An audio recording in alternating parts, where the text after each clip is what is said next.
Hello po sa inyong lahat, mga team abroad, team Pilipinas, team seniors, team bahay. Magandang araw sa inyong lahat. So, ipapaalala ko lang, yung hindi pa po nag-subscribe sa aking channel, mag-subscribe na po kayo, The MG's Vlog. So, ito na nga mga palangga. Ang daming balita. Hindi talaga siya titigil. Balita rin ng balita. Nung pag-scroll ko sa TikTok. Nako, kilala niyo ba si CF?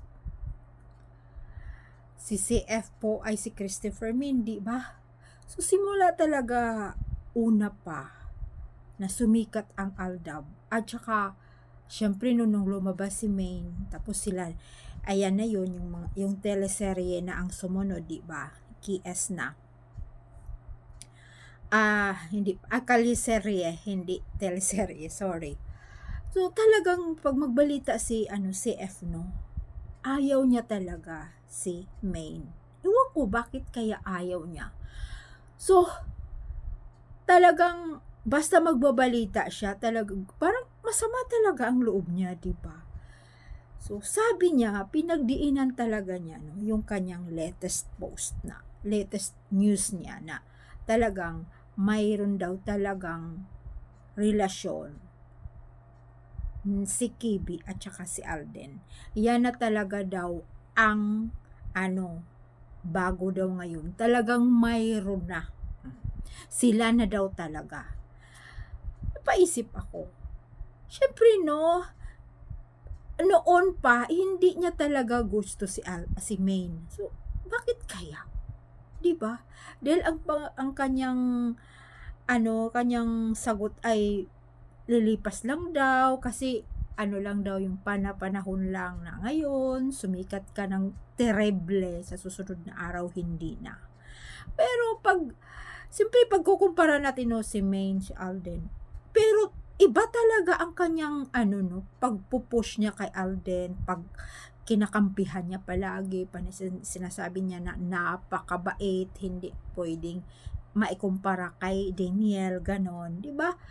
Iba lang daw talaga, walang kayabangan. Pero pagdating na kung di ba, yung katotohanan na partner, si Maine, hindi talaga niya masama ang loob niya. Makikita talaga hindi siya kumakampi. Samantalang may show ata noon, may nalaala akong video na may show ata si Alden sa Bulacan, andoon siya. O, di ba? Nandoon siya, kin-interview ata niya, ganun. Syempre, mga din yan sila. Di ba? Hanap buhay nila yun. Yeah. So, mag-isip ka talaga, bakit niya talaga pinupush niya na alam naman niya ang katotohanan? Woo! Na may asawa na yun. Kung maalala din natin, pag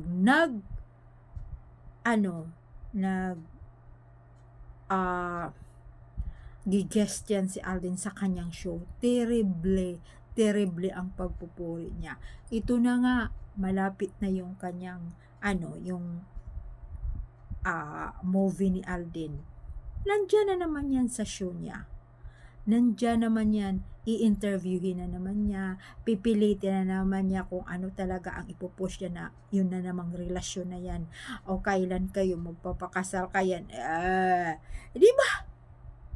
Ewan ko anong klaseng na yan, na yun nga, nagalit nga siya noon na, di ba, mayroon nung lumabas na talagang hindi daw talaga nag-asawa yan, walang anak, tapos ay di ba nahuli natin na pumunta si Alden sa Siargao, di ba, kung maalaala natin, yung pinsan niya mayroong doon restaurant, di ba?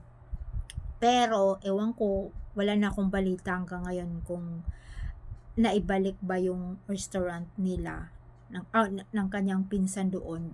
Iba na nawala ata, nasira nung bagyo.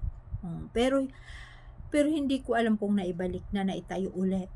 Pero di ba pumunta sila ni Alden, tapos may mga pinakitang doon sa swimming pool, may mga may anak doon, dalawa. Tapos alam nyo, ang binalita nga noon ni CFI, may mga anak daw, yung mga anak daw ni A at saka ni M, nandoon itinago daw sa isang isla. See? Naggaganon-ganon din daw siya, ibinalita niya doon sa kanyang palabas. Tapos, yun daw, mga dilulula nga daw yun, mga aldabnisyon lang daw nagsasabi. Kaya, wag daw tayong paniwalaan na may anak na yan, may asawa, wala daw talaga. Gusto lang naman talagang tangkilikin. Kung maalala ko rin, nung in-interview niya, puro siya anak, anak, anak, anak. Oh! Syempre, yan nga ang kanilang hanap buhay, di ba?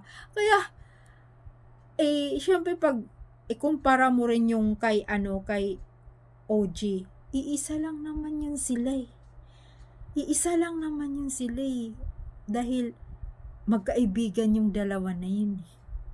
Diba? Pareho na yan sila may mga kaso.